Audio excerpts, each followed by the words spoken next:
आगामी 22 अप्रैल को विभिन्न पूरे देश भर के अंदर भगवान परशुराम जन्मोत्सव मनाया जाने वाला है। भारत टीवी परिवार की ओर से भी भगवान परशुराम जन्मोत्सव की बहुत-बहुत शुभकामनाएँ। हमारे बीच में वरिष्ठ नेता सुनील वशिष्ठ जी हमारे बीच में। सुनील वशिष्ठ जी, क्या शुभकामना, क्या बधाई देना चाहेंगे भगवान परशुराम जन्मोत्सव? तो भगवान परशुराम जन्मोत्सव सभी देशवासियों को मेरी तरफ से हार्दिक शुभकामनाएं।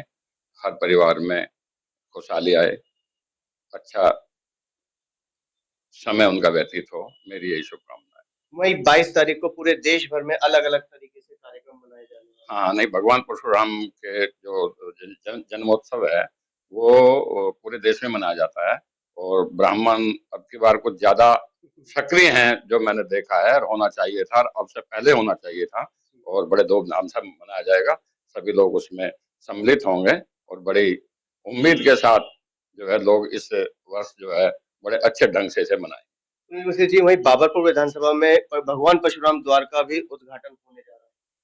देखिए, भगवान परशुराम द्वार बना है, बड़ी अच्छी बात है, लेकिन जो द्वार बनाया गया है, जितना पैसा उस पर खर्च किया गया है,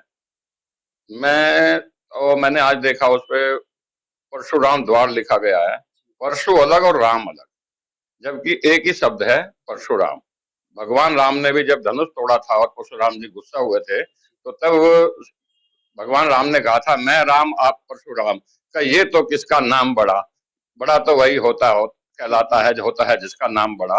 तो इन्हें लिखने वालों को और बनाने वालों को यही नहीं पता कि परशुराम लिखा कैसे जाता है। दूसरा, जितना पैसा उस पर लगाया गया है, मैं समझता हूँ उस हिसाब से वो द्वार ही नहीं बना, और परशुराम के नाम से तो वो द्वार इतना गंदा लग रहा है जो बनाया गया है, ना उसमें फिनिशिंग है, कई तरह का पत्थर, और उससे बहुत बढ़िया द्वार बन सकता था, इतने ही पैसे में बन सकता था। लेकिन सच्चाई ये है कि विधायक को पता नहीं, विधायक को तो यहाँ की यही नहीं पता कि कौन सी गली कहाँ पे है, कौन सी कॉलोनी कहाँ पे है, कौन से वार्ड में कौन सी गली आती है, उसे इस बात से लेना देना नहीं होता, ना आता जाता। अगर उसका निरीक्षण समय समय पर होता तो अच्छे द्वार की संभावना थी बनने की। सुनील वशिष्ठ जी, कहीं ना कहीं आप सवालिया निशान खड़े कर रहे हैं उस द्वार पर। किस चीज का? पर भगवान परशुराम जी का जो द्वार बना है उस पर सवालिया निशान मतलब खड़े होते हैं कि फिनिशिंग नहीं है। हाँ, ये तो आप हर आदमी देख के बता सकता है भाई उस द्वार पे फिनिशिंग नहीं है जैसी होनी चाहिए थी। जितना पैसा उस पर खर्च किया गया है, एक अच्छा द्वार बन सकता था, उतने ही पैसे, उससे कम पैसे में बन सकता था। आने वाले समय में क्या परिणाम नजर आता है? किस चीज का रिजल्ट, जैसे क्योंकि ये सब चुनाव से प्रेरित है। हाँ, नहीं, ये तो है, ये अब से पहले जो है इन्होंने कोई द्वार नहीं बनाए, अब हर धर्म के द्वार बना रहे हैं, हर घर घर जा रहे हैं, सक्रिय हो गए, क्योंकि चुनाव नजदीक के लोगों को लगता है।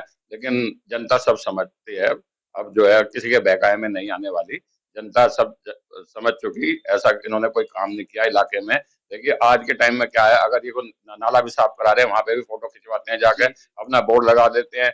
सीवर का ढक्कन खोल के खड़े तो वहां पे भी बोर्ड लगा देते हैं कि इस काम को जो है मंत्री कराया जा रहा है। ये छोटे छोटे काम है, जो काम ये तो मैं कहता हूँ कि कहीं बताने लायक ही नहीं होते। सच्चाई तो ये है कि दिल्ली का बेड़ा गर्क हो गया। बाबरपुर का जो विधायक है वो दिल्ली का मंत्री है, उसने कोई अस्पताल नहीं दिया बाबरपुर को, उसने कोई स्कूल नहीं दिया बाबरपुर को, उसने कोई डिस्पेंसरी नहीं दी बाबरपुर को। मतलब ऐसा काम जो किया हो उसने, उसके लिए कोई कॉलेज नहीं खुलवाया। जो है हमारे पास जगह भी है, सब चीज है, बहुत जगह है। अगर काम कराना चाहे, काम करने की इच्छा शक्ति होनी चाहिए। तो बाबरपुर के अंदर मंत्री होने के बावजूद भी अगर कोई काम नहीं करा, मैं कहता हूँ इससे निखद्द आदमी कोई नहीं है, इससे निखद्द विधायक कोई नहीं है, और जनता आपके बारे से सबक सिखा देगी। सुनील वशिष्ठ जी, वही अगर हम दिल्ली क्या नाम है अखिल भारतीय ब्राह्मण महासभा की बात करें तो ब्राह्मण कल्याण बोर्ड के लिए भी ये लोग गए थे, लेकिन अभी तक उस पर कोई सुनवाई नहीं। देखो, उसमें मुझे नहीं पता, न मैं गया उसमें, ना कुछ हुआ ऐसा।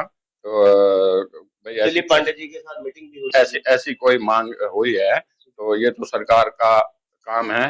सरकार वैसे बनना चाहिए या नहीं? देखिए, हर कल्याण बोर्ड, ब्राह्मण कल्याण बोर्ड, फिर बनिया कल्याण बोर्ड, फिर हर जाति का कल्याण बोर्ड जो है ना, मैं समझता हूँ कि फिर हर आदमी कहे भाई उनका बना, हमारा बनाया। लेकिन संवैधानिक के अनुसार, जो संविधान में है उसके अनुसार जो है ना सारे काम होने चाहिए, और ब्राह्मण सक्षम है, किसी कल्याण वल्याण बोर्ड की जरूरत नहीं है। ब्राह्मण कोई पीछे नहीं हटने वाला। अगर ब्राह्मण ये इतना गंदा बनाया है ना, अगर ब्राह्मण यहाँ के जाते तो खुद भी बना सकते थे, लेकिन इसने वादा किया था कि भाई मैं बनाऊंगा, और अगर ये अच्छा नहीं लगेगा, लोग कहेंगे, तो यहाँ के ब्राह्मण मिलके इसे पत्थर उतार के सारा खुद बना देंगे।